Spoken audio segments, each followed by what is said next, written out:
Hi, welcome back. If you're returning, if you're new and just checking it out, welcome. Um, so I'm still having problems making a video, like putting the images in that I want to, but I'm still going to do the video. Um, so today is Killer Facts.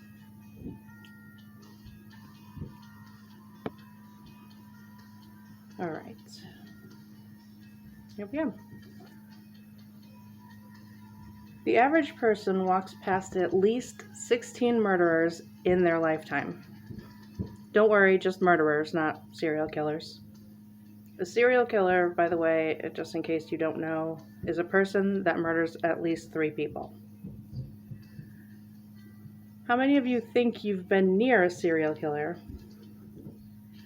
The FBI estimates that there are between 25 to 50 serial killers operating throughout the US at any given time. This data was last collected in 2015, as far as I know. So let's see how likely it is that you have been near a serial killer.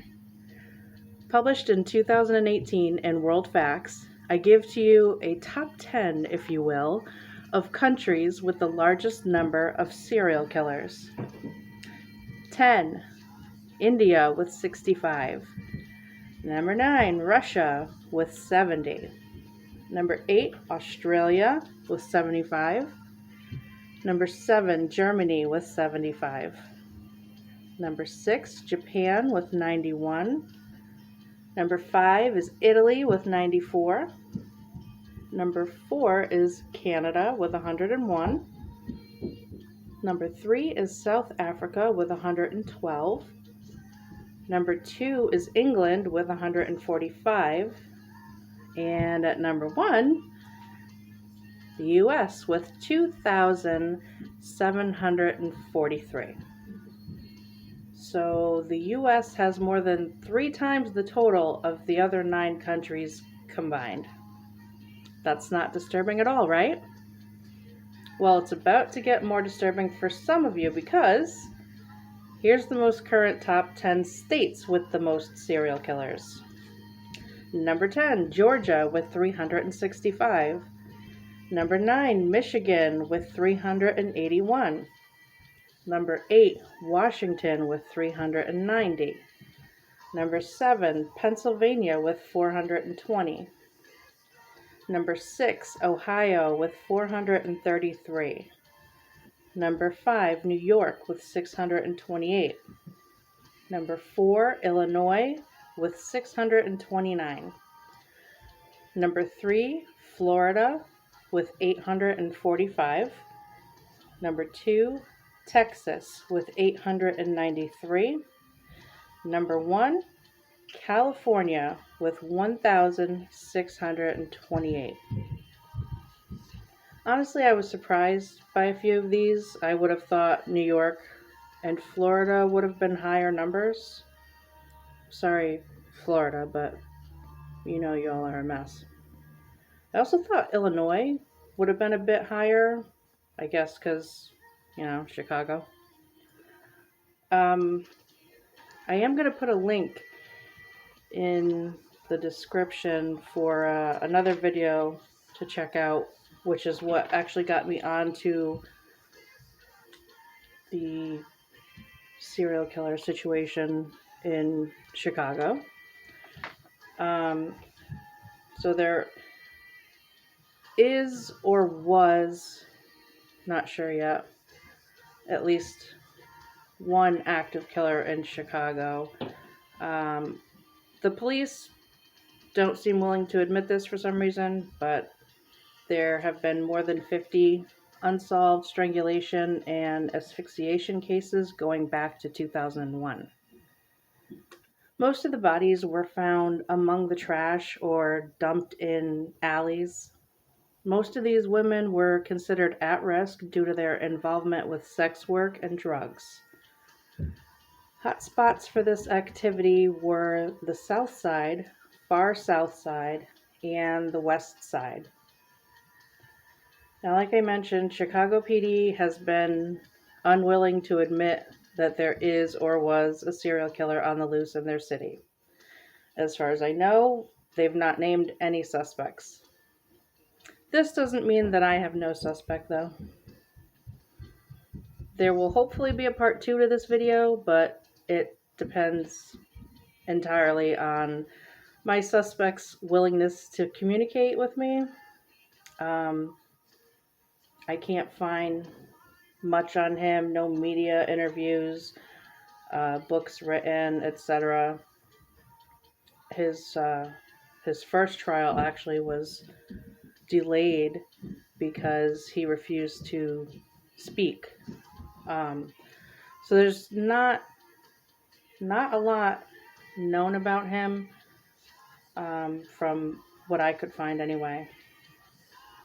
I did write him a letter, and so hopefully he's in the mood to answer my questions.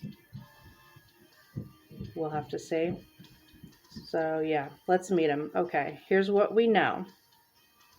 Darren Dion Van was born March 21st, 1971 in Indiana. He joined the Marines in 1991 and was discharged in 1993. USMC refuses to disclose the reason for his discharge, but as I'm sure you've figured out, it was less than honorable.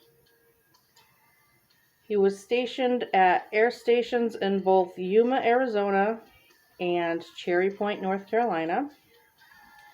He also spent time at Camp Pendleton in San Diego, California, and Fort Bliss in El Paso, Texas. Van was arrested in Austin, Texas in 2009 for a rape that he had committed there back in 2007. His record was clean prior to this. Yep, you heard that right. No other criminal history. Not that I believe that. I just think he hasn't been caught for prior crimes yet. For this rape, he was sentenced to 5 years, but only served 2. Trial and sentencing were delayed, so he didn't actually receive his sentence until 2011, at which time his wife also filed for divorce. Yeah, he was married. Shocking, I know. I was surprised. He was released from prison in July of 2013, and for some reason, upon his release, Texas labeled him as low risk. And basically what that means is they didn't consider him a risk to the community. I don't understand it. It's a real brain scratcher to me, but hey, what the hell do I know? This brings us to his arrest in 2014 for strangling a 19-year-old prostitute in Hammond, Indiana. Darren's former stepson told CNN during an interview in 2014 that Darren was creepy. Like I said, there's not much as far as media and information. So Van later confessed to murdering 6 other women in the area of Gary. He then led detectives to the other victims' bodies. They were all found in abandoned buildings or homes in Gary. All were strangled. For those wondering why I'm considering him to be a suspect in the Chicago cases, the area of Gary, Indiana is approximately 20 miles from the Chicago areas where the murders occurred. So yeah, not far. Okay, and stay with me, hear me out. As far as the slight change in MO with the body dumping, Gary, Indiana is quite desolate. It's very run down, crime riddled. Think like dangerous ghost town type of place. Hundreds of abandoned, boarded up houses and empty but overgrown lots. It's a place that's scary during the day and If you're driving through at night, even the cops will tell you not to come to a complete stop at stop signs, thus making it significantly easier to dump a body and have it not be found. By comparison, Chicago is much more populated, of course. Makes sense to me that he'd need to switch to dumping bodies in low traffic alleys, among piles of trash, and unfortunately, in at least one case that I'm aware of, actually putting a body in a friggin' trash can. I am searching for more cases to match up with his MO and general location, as well as waiting to see if he replies to my letter.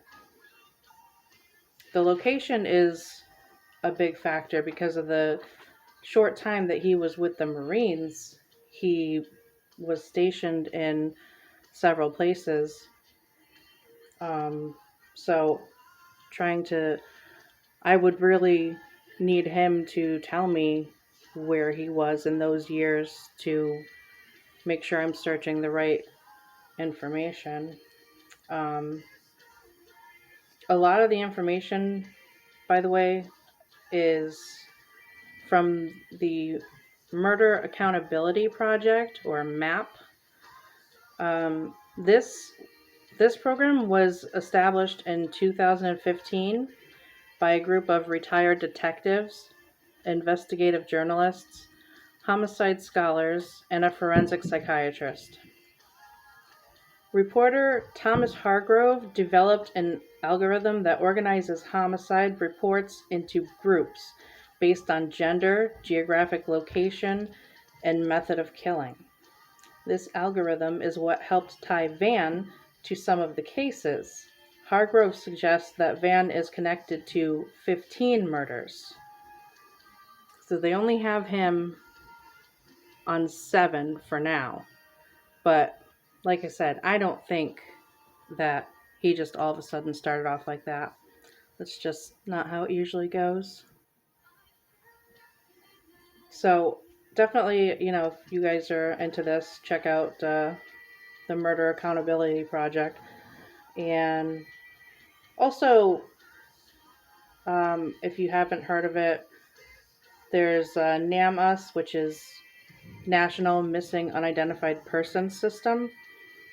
And that has, tons of stuff you can search for Jane Doe's, different counties. It's pretty extensive. It is a funded program, whereas the MAP project is a nonprofit.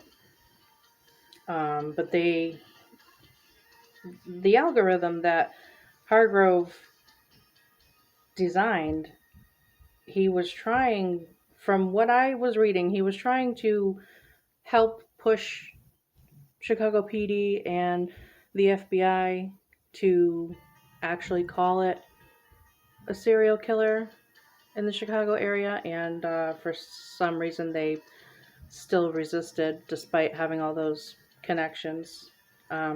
So I'm not sure. We'll have to wait and see. A positive thing that is worth mentioning, the mayor of Gary, Indiana, Karen Freeman Wilson, decided that the 5 abandoned homes used by Van for body dumps would be demolished and replaced with victim memorials. She made that statement January 23rd of 2019, and the process actually began 5 days later on January 28th with the knocking down of the first house. So that being said, I just want to give a little bit of acknowledgement, put the victims' names out there, the victims that are known anyway. Tanya Gatlin, she was 27. Sonia Billingsley, she was 53. Tracy Martin, she was 41. Christine Williams, she was 36. Tiara Beatty, she was 28.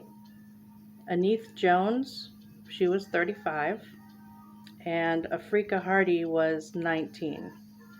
That was the one that got him caught initially, the 19-year-old prostitute that he strangled.